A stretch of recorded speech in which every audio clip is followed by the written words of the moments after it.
বাংলাদেশকে একটা শ্মশানে রূপান্তরিত করেছে। সেই সব সাংগঠনের কোন নেতা নেত্রীকে সেখানে আহ্বান করা হয়। সরকার খুব বিশৃঙ্খলাপূর্ণ পরিবেশের মধ্যে আছে। প্রতিনিয়ত যেমন শেখ হাসিনা বলতো উন্নয়ন, আর এর কথা হচ্ছে সংস্কার।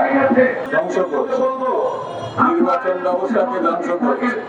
শুধু খুন অপহরণ এটা বাংলাদেশকে একটা শ্মশানে রূপান্তরিত করেছে। যে রাষ্ট্রকে শ্মশান বানিয়েছে, সেই রাষ্ট্রকে পুনর্জীবিত করার জন্য যেসব পদক্ষেপ নেওয়া উচিত ছিল, যে ভূমিকা থাকা উচিত ছিল, আমরা তার লক্ষণ দেখতে পাচ্ছি। বন্ধুরা, আমি এই ঘটনার তীব্র নিন্দা জানাচ্ছি এবং অনতি বিলম্বে শেখ হাসিনার যথাযথ বিচার করে তার এবং তার যে দোষর খুনি এবং খুনিদের দোষর বিচার করে যথাযথ ব্যবস্থা গ্রহণের আহ্বান জানাচ্ছি।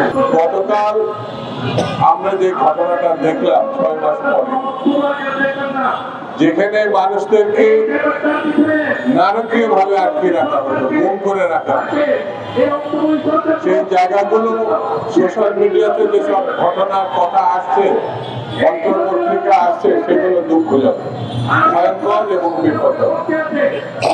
এখানে যাদেরকে ধরে রাখা হয়েছিল সেখানে সামরিক বাহিনীর কর্মকর্তারা ছিল বলে আমরা জানতাম। সেখানে রাজনৈতিক দলের নেতৃবৃন্দ সেখানে বন্দী এবং অমানবিক জীবনযাপন করেছে, তাকে আটকে রাখা হয়েছে। এর বিরুদ্ধে যেসব সংগঠন কাজ করেছে, যে সাংবাদিকরা কাজ করেছে, গতকাল আমরা দেখলাম সেই সব সাংগঠনের কোন নেতা নেত্রীকে সেখানে আহ্বান করা হয়। দেশের কোন সাংবাদিককে এই আয়নাঘর পরিদর্শনের সময় নিয়ে যাওয়া, বিদেশি সাংবাদিকরা।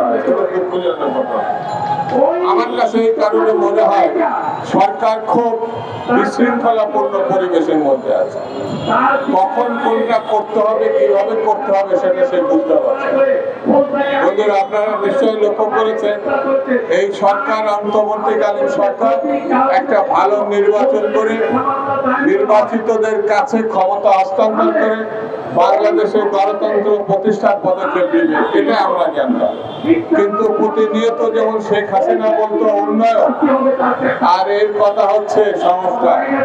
কথায় কথায় সংস্কার, কোন জায়গায় সংস্কার, কিসের সংস্কার, এটা দৃশ্যমান না। সেই জন্য এই সরকারের ইতিমধ্যেই নানান প্রশ্নের মুখোমুখি হয়েছে জাতির কাছে। আমার কাছে মনে হয় এই সরকার খুবই সরল, আর না হলে ধুরন্ধর, দুটোর একটি হবে।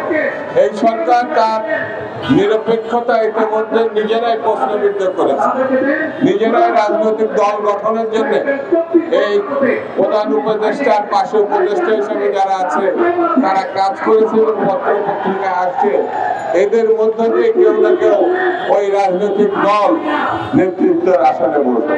যদি তাই বসে, তাহলে সরকারের উচিত হচ্ছে তার নিরপেক্ষতা হারানোর কথা বলে পদত্যাগ করে একটি কেয়ারটেকার সরকারের হাতে ক্ষমতা হস্তান্তর করা।